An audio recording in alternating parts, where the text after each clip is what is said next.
राजू चिड़ा और कालू कौआ एक ही ऑफिस में काम करते थे। दोनों बहुत अच्छे मित्र थे। जहाँ राजू चिड़ा होशियार था, वहीं कालू कौआ बहुत कामचोर था और अपने साथियों से जलन करता था। कालू कौआ कामचोर तो था ही, दूसरी तरफ वह दूसरों का काम बिगाड़ने की साजिश करता था। राजू चिड़ा का मित्र होने के बावजूद हमेशा उसको नीचा दिखाने की कोशिश करता था। राजू चिड़ा सब कुछ जानते हुए भी कालू कौआ की हरकतों को नज़रअंदाज कर देता था। ऑफिस में आए दिन कालू कौआ की हरकतों से सभी कर्मचारी बहुत परेशान थे। एक दिन तो तब हद हो गई जब ऑफिस के खाते में गड़बड़ी पाई गई। राजू चिड़ा और कालू कौआ कंपनी के हिसाब किताब रखने वाले लेखा विभाग में काम करते थे। राजू चिड़ा बहुत होशियार और ईमानदार था, इसलिए लेखा जोखा का काम उसको सौंपा गया था। चलो, आज का हिसाब किताब पक्का रहा। एक भी पैसा इधर उधर नहीं हुआ। सब ठीक ठीक हिसाब बना है। राजू चिड़ा सुलझे हुए तरीके से अपनी जिम्मेदारी को निभा भी रहा था। सभी उसके कामों की तारीफ भी करते थे। इसी बात से कालू कौआ बहुत चिढ़ता था। दुष्टता में वो राजू चिड़ा को बदनाम करने के लिए साजिशें रचता रहता था। राजू चिड़ा बहुत होशियार बनता है। इसको मैं एक दिन जरूर मजा चखाऊंगा। राजू चिड़ा को बदनाम करने की कोशिशें तो कालू कौआ ने कई बार की थी, परंतु हर बार उसे हार माननी पड़ती थी। एक दिन ऐसा आया। एक दिन कालू कौआ की वजह से राजू चिड़ा बहुत बड़ी मुसीबत में फंस गया। ऑफिस के हिसाब किताब में 50,000 रुपये की गड़बड़ी पाई गई। इस बात से पूरे ऑफिस में हंगामा मच गया। जांच में पता चला कि रखे गए नगद रुपए में से 50,000 रुपये गायब थे। शक की सुई सीधे तौर पर राजू चिड़ा की तरफ गई। राजू चिड़ा के लाख सफाई देने पर भी कंपनी प्रबंधन ने एक न सुनी और उसको नौकरी से निकाल दिया। मैंने तो चोरी नहीं की। झूठा आरोप मेरे ऊपर लगाया जा रहा है। पैसे तो कालू कौआ ने चुराए थे। राजू चिड़ा भी ये बात जानता था, पर उसके पास इस बात का कोई सबूत नहीं था।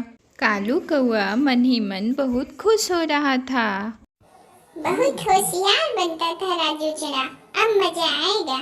पैसों की चोरी में सफल होने के बाद उसकी हिम्मत और बढ़ गई। कालू कौआ एक बार फिर से चोरी करने की योजना बनाने लगा, लेकिन शायद उसको ये नहीं पता था कि ऑफिस में सभी लोग राजू के साथ होने वाली घटना के बाद सतर्क हो गए थे।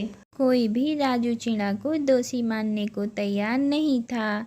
सभी लोग कालू कौआ पर ही शक करते थे।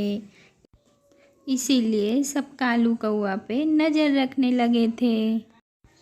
लेकिन कालू कौआ को अपनी होशियारी पर बड़ा घमंड था।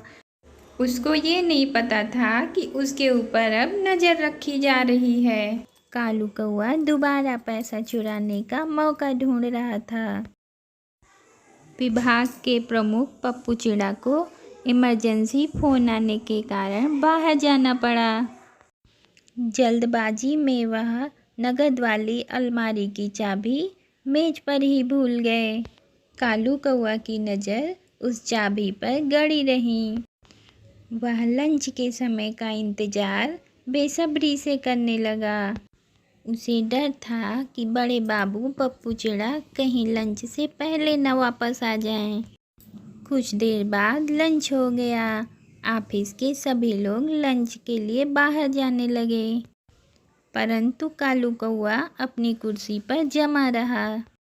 क्या हुआ कालू भाई, क्या तुम लंच करने नहीं चलोगे?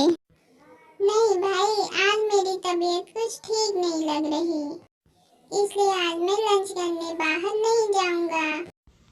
कालू कौआ के व्यवहार पर सभी कर्मचारियों को शक हो गया।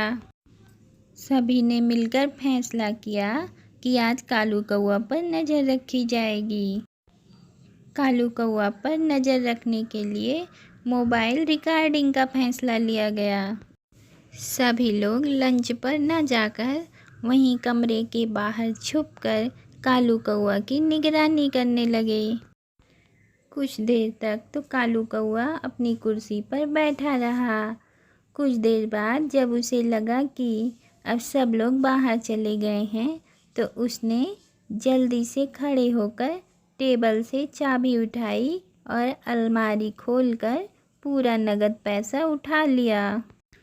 उसने जल्दी से अलमारी बंद करके चाबी को दराज में रख दिया। उसको नहीं पता था कि उसकी हरकतों पर सबकी निगाहें लगी हुई हैं और मोबाइल में भी रिकॉर्डिंग हो रही है।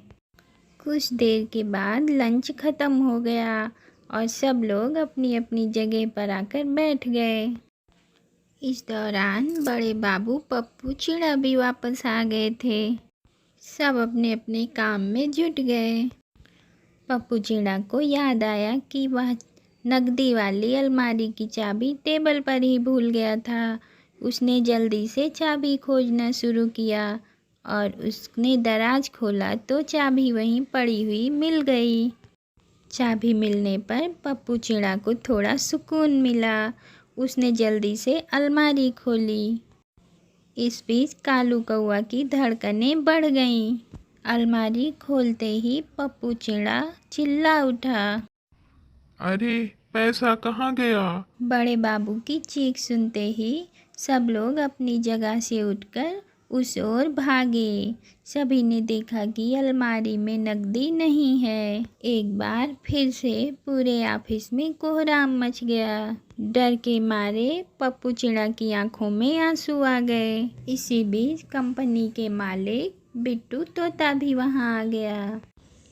वह बड़े बाबू पप्पू चिड़ा से बोले, मैं जानता हूँ तुम निर्दोष हो और केवल हम नहीं बल्कि सब लोग जानते हैं कि चोरी किसने की है। आपसे पहले चोरी की जानकारी हमको मिल गई है और सबूत भी मिल गया है। हमने पुलिस को भी बुला लिया है। फिर भी मैं उसको एक मौका देना चाहता हूँ। जिसने चोरी की है अगर वह स्वयं स्वीकार कर ले तो उसे पुलिस के हवाले नहीं करेंगे। इतना सुनते ही कालू कौआ परेशान हो गया और वह भागने की कोशिश करने लगा। उसको नहीं पता था कि सबकी निगाहें उसी के ऊपर थी। जैसे ही कालू कौआ दरवाजे की तरफ बढ़ा तो चिंटू चिड़ा ने उसे पकड़ लिया। कालू कौआ गिड़गिड़ाने लगा। मुझे माफ कर दीजिए साहब, अब मैं ऐसी गलती दोबारा नहीं करूँगा। कालू कौआ के गिड़गिड़ाने के बावजूद मालिक बिट्टू तोते ने कालू कौआ को पुलिस के हवाले कर दिया। आज दुष्ट कालू कौआ की वजह से राजू चिड़ा जैसे होनहार और काबिल कर्मचारी के जाने का दुख था, तो कहीं न कहीं इस बात की खुशी भी थी कि अब ऑफिस में किसी को कालू कौआ का शिकार नहीं होना पड़ेगा।